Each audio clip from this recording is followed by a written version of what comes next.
Assalamualaikum warahmatullahi wabarakatuh. Perkenalkan, nama saya Ulfa Natasha, salah satu mahasiswa Universitas Islam Negeri Arani di Banda Aceh. Berhubung dalam pandemi COVID-19, jadi banyak kegiatan-kegiatan yang dilakukan secara daring atau secara online. Seperti webinar yang akan saya bahas sekarang, yaitu tentang dinamika Erlando dan upwelling di perairan Indonesia yang durasi awalnya sampai 30 menit. Akan saya ringkas menjadi beberapa menit saja. Nah, jadi poin-poin yang akan kita bahas yaitu tentang apa sih upwelling itu. Yang kedua tentang proses atau proses terjadinya upwelling. Yang ketiga tentang kenapa sih harus mempelajari upwelling. Upwelling merupakan proses kenaikan air laut dari lapisan dalam ke permukaan.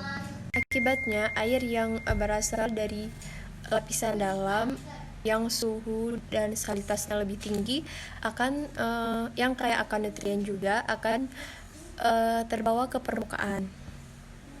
Yang kedua yaitu penyebab terjadinya upwelling.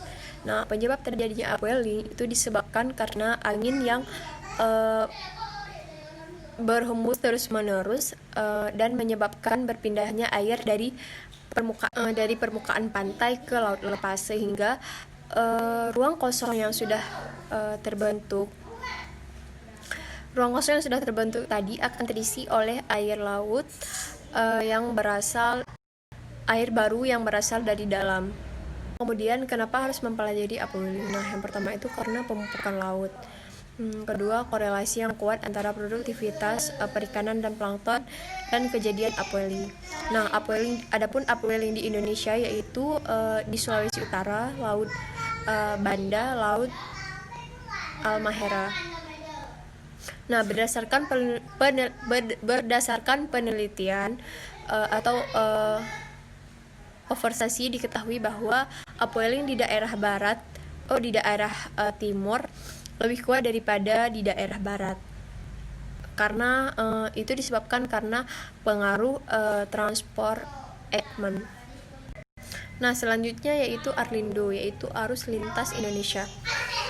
Kenapa Arlindo itu penting? Karena yang pertama itu mempengaruhi sirkulasi laut, yang kedua mempengaruhi distribusi freshwater, yang ketiga yaitu feedback ke iklim. Nah, seperti kita ketahui bahwa Laut Indonesia memiliki keterikatan dengan laut negara lain. Nah, bagaimana Arlindo dapat mempengaruhi Laut Indonesia? Yang pertama itu dari kondisi nutrisinya, kemudian dari sampah, kemudian ikan dan lain-lain. Arlindo dapat mengalir dari permukaan lebih tinggi ke permukaan lebih rendah. Dari penjelasan tentang Arlindo, jadi bisa kita ambil kesimpulan. Nah, yang pertama itu Arlindo memegang peran penting bagi sirkulasi laut dan iklim dunia.